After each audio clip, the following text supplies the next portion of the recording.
જો મિત્રો, હવે પછીનો આપણો પ્રશ્ન છે વૈશ્વિક મહામંદી ઈસવીસન 1929થી 1932ના ઉદ્ભવની અસરો. હવે કે વૈશ્વિક જે મહામંદી આવી એની જે અસરો હતી તે શું હતી? તો વૈશ્વિક મહામંદી 1929થી 1932ની અસરો નીચે મુજબ હતી. પહેલું છે એમાં કે વિશ્વના મોટા ભાગના રાષ્ટ્રો પર વૈશ્વિક મહામંદીની અસરો થઈ હતી. જો આપણે પહેલું શું કહ્યું છે કે વિશ્વના મોટા ભાગના રાષ્ટ્રો પર, એટલે કે વિશ્વના મોટા ભાગના જે દેશો હતા એની વૈશ્વિક મહામંદીની અસરો થઈ હતી. અને ખાસ કરીને જેટલા વિકાસશીલ દેશો હતા એ દેશો ઉપર એની સૌથી વધારે અસર થઈ હતી. કારણ કે જેટલા વિકાસશીલ દેશો હતા એ બધા જ દેશો હજી વિકાસ કરી રહ્યા હતા. અને એક બાજુ વિશ્વયુદ્ધનો જે કહેવાય છે કે જે પરિસ્થિતિનું સર્જન થયું એના કારણે થઈને એક તો વૈશ્વિક મહામંદીનું નિર્માણ થયું. અને વૈશ્વિક મહામંદીએ વિશ્વને સંપૂર્ણપણે નીચે જે એમનો જે કહેવાય કે એમનું અર્થતંત્ર હતું એ સંપૂર્ણપણે નીચે બેસાડી દીધું હતું. એ પરિસ્થિતિ થઈ હતી. તેમાં જુઓ તો વિશ્વની મહાસત્તા ગણાતા ગ્રેટ બ્રિટનને પોતાના ચલણ પાઉન્ડ સામે અનામત રૂપે સોનાનો જથ્થો રાખવાની નીતિ ત્યજવી પડી. એનો મતલબ કે ગ્રેટ બ્રિટન, જે અત્યારે આપણે ઇંગ્લેન્ડ દેશ કહીએ છીએ, એ દેશનું જે ચલણ છે પાઉન્ડ, બરાબર, તે પાઉન્ડના ચલણની સામે એમને સોનાનો જે અનામત જથ્થો રાખવાની જે નીતિ હતી એ નીતિ બ્રિટનને શું કરવી પડી? ત્યજવી પડી, એટલે કે છોડી દેવી પડી. અને ગ્રેટ બ્રિટનના આ પગલાંની અસર વિશ્વના અન્ય રાષ્ટ્રો પર પણ પડી. એટલે કે ગ્રેટ બ્રિટનના આ પગલાંની અસર શું થઈ? સમગ્ર વિશ્વના જે દેશો હતા એના પર પડી. અમેરિકા જેવા સમૃદ્ધ રાષ્ટ્રમાં આર્થિક મંદીનું મોજું ફરી વળ્યું. અમેરિકા જેવું જે સમૃદ્ધ રાષ્ટ્ર, એટલે કે જે વિકસિત રાષ્ટ્ર હતું, એ અમેરિકા જેવા દેશને પણ આર્થિક મંદીનું મોજું ફરી વળ્યું. એટલે કે એને મંદીનો જે સામનો છે એ અમેરિકાએ પણ કરવો પડ્યો હતો. અમેરિકામાં અનેક કારખાના તેમજ ઉદ્યોગ ધંધા બંધ પડી ગયા. અમેરિકામાં લાખો કામદારો બેકાર બન્યા. એ સમયની અંદર જે અમેરિકામાં કામ કરનારો જે વર્ગ, કર્મચારી વર્ગ હતો, એ લાખો કામદારો જે હતા એ બેકાર બન્યા. વૈશ્વિક મંદીએ અમેરિકાની અર્થવ્યવસ્થાને નબળી પાડી. વૈશ્વિક મંદીએ શું કર્યું કે અમેરિકાની અર્થવ્યવસ્થા હતી એને નબળી પાડી દીધી. અમેરિકાની જ ખાલી માત્ર અર્થવ્યવસ્થા નબળી પડી એવું ન હતું, પરંતુ વિશ્વના જેટલા પણ દેશો હતા અમેરિકાની અર્થવ્યવસ્થામાં જે બગડી કે નબળી પડી એના કારણે થઈને વિશ્વના બધા જ દેશોને એની અસર દેખાઈ હતી. અને દેશની આર્થિક સ્થિતિને કથળતી અટકાવવા અમેરિકાને કડક નિયંત્રણો લાદવા પડ્યા હતા. એટલે કે પોતાના દેશની આર્થિક સ્થિતિ જે નબળી પડતી ગઈ કે કથળતી હતી એને અટકાવવા માટે થઈને અમેરિકાને કડક નિયંત્રણો પણ નાખવા પડ્યા હતા. અને વિશ્વના આંતરરાષ્ટ્રીય વેપાર અને ઉદ્યોગો મંદીની અસર નીચે આવ્યા. શું કહ્યું છે એમાં? કે વિશ્વનો આંતરરાષ્ટ્રીય વેપાર, કે એક દેશનો બીજા દેશ સાથેનો જે વેપાર હતો તે, અને ઉદ્યોગો જે હતા તે મંદીની અસર નીચે આવ્યા. એટલે ખાસ મિત્રો ધ્યાનમાં રાખવાની બાબત છે કે આંતરરાષ્ટ્રીય વેપારને પણ એક ફટકો પડ્યો, તો સાથે સાથે જેટલા પણ ઉદ્યોગો હતા એ મંદીની અસર નીચે આવી ગયા હતા. અને વિશ્વનો વેપાર ઘટીને અડધો થઈ ગયો. એટલે કે જેટલો વિશ્વ વેપાર જેટલો પણ હતો એ વિશ્વ વેપાર ઘટીને કેટલો થઈ જવા પામ્યો? અડધો થઈ જવા પામ્યો. એની અસર શું થઈ? તો સીધી જે તે દેશના અર્થતંત્ર ઉપર થઈ. અને જે તે દેશનું અર્થતંત્ર જે હતું એ જે મજબૂત હોવાની પરિસ્થિતિ હતી એ સંપૂર્ણપણે કેવી થઈ ગઈ? ઘટી ગઈ. સંયુક્ત રાષ્ટ્રોના અંગ તરીકે આર્થિક સામાજિક સમિતિની સમજ આપો.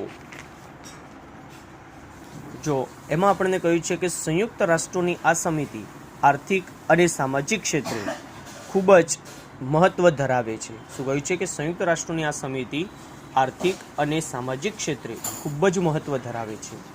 તેની કુલ સભ્ય સંખ્યા 54 છે. કેટલી છે? 54 છે. એટલે મિત્રો ખાસ ધ્યાનમાં રાખજો આ પરિસ્થિતિને. સામાન્ય સભા તેમની ચૂંટણી દર 3 વર્ષ માટે કરે છે. સામાન્ય સભા તેમની ચૂંટણી કેટલા વર્ષ માટે કરે છે? દર 3 વર્ષ માટે. દર વર્ષે 1/3 ભાગના સભ્યો નિવૃત્ત થાય છે. કેટલા? 1/3 ભાગના સભ્યો દર વર્ષે નિવૃત્ત થાય છે. અને તેટલા જ નવા સભ્યો ચૂંટાય છે. અને તેટલા શું થાય છે? નવા સભ્યોની ચૂંટણી થાય છે. આર્થિક અને સામાજિક સમિતિ, જેને આપણે ઇકોસોક કહીએ છીએ. શું કહેવાય છે? ઇકોસોક. ઇકોસોકની અંદર જો તો ઇકો એટલે થાય છે ઇકોનોમિક્સ એન્ડ સોશિયલ કાઉન્સિલિંગ, અને સોકનો મતલબ શું થશે? સોશિયલ કાઉન્સેલિંગ, એટલે એને ઇકોસોક કહેવાયું છે. ઇસીઓ એટલે કે ઇકો એટલે કે ઇકોનોમિક્સ, અને એસઓસી એટલે કે સોશિયલ કાઉન્સિલ, એટલે એને આપણે ઇકોસોક તરીકે ઓળખીએ છીએ.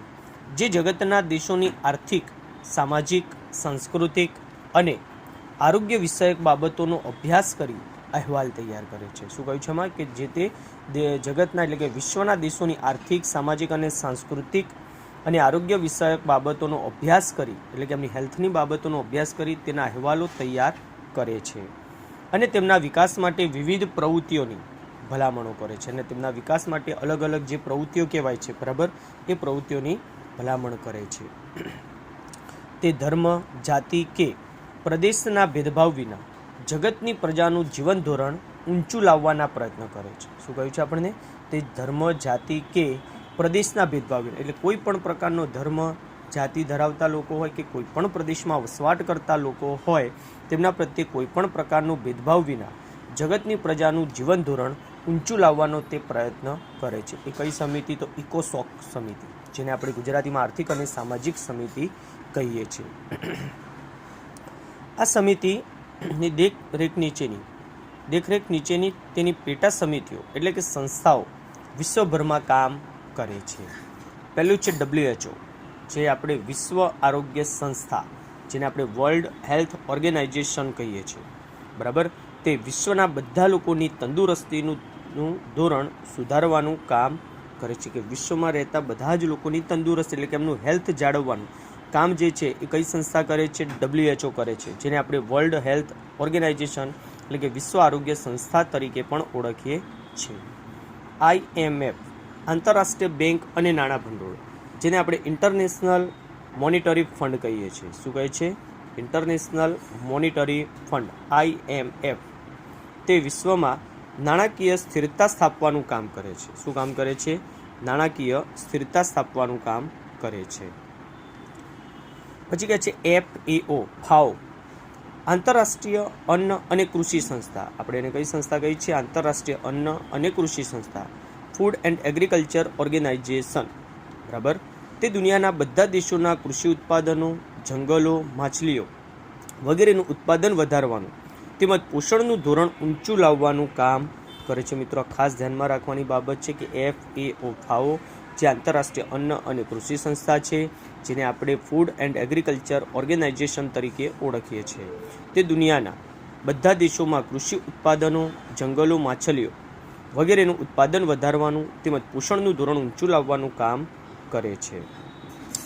યુનિસેફ, સંયુક્ત રાષ્ટ્રોનું બાળકો માટેનું આકસ્મિક મદદ ભંડોળ. શું કહ્યું છે? યુનિસેફ, સંયુક્ત રાષ્ટ્રોનું બાળકો માટેનું આકસ્મિક મદદ ભંડોળ, જેને આપણે United Nations International Children's Emergency Fund તરીકે ઓળખીએ છીએ. કે United Nations International Children's Emergency Fund તરીકે ઓળખીએ છીએ. તે વિશ્વના બાળકોનું સ્વાસ્થ્ય સુધારવા પૌષ્ટિક આહારની અને બાળ કલ્યાણની પ્રવૃત્તિઓ કરે છે. એટલે કે વિશ્વના બાળકોનું જે સ્વાસ્થ્ય સુધારવાનું અને પૌષ્ટિક આહારની અને બાળ કલ્યાણની પ્રવૃત્તિઓ કરે છે. કયું? યુનિસેફ. એટલે આપણે એ ધ્યાનમાં રાખજો. યુનેસ્કો, સંયુક્ત રાષ્ટ્રોની શૈક્ષણિક, વૈજ્ઞાનિક અને સાંસ્કૃતિક સંસ્થા, જેને આપણે United Nations Educational Scientific Culture Organization કહીએ છીએ. શું કહે છે? કે United Nations Educational Scientific Culture Organization, એટલે આપણે એને યુનેસ્કો કહીએ છીએ, જેને ગુજરાતીમાં આપણે સંયુક્ત રાષ્ટ્રોની શૈક્ષણિક, વૈજ્ઞાનિક અને સાંસ્કૃતિક સંસ્થા તરીકે ઓળખવામાં આવે છે, જે દુનિયાના બધા દેશોમાં શૈક્ષણિક, વૈજ્ઞાનિક અને સાંસ્કૃતિક પ્રવૃત્તિઓ દ્વારા આંતરરાષ્ટ્રીય સહકાર વધારવાનું કામ કરે છે. કે યુનેસ્કો શું કામ કરે છે? તો દુનિયાના બધા દેશોમાં શૈક્ષણિક, વૈજ્ઞાનિક અને સાંસ્કૃતિક પ્રવૃત્તિઓ દ્વારા આંતરરાષ્ટ્રીય સહકાર વધારવાનું કામ કરે છે.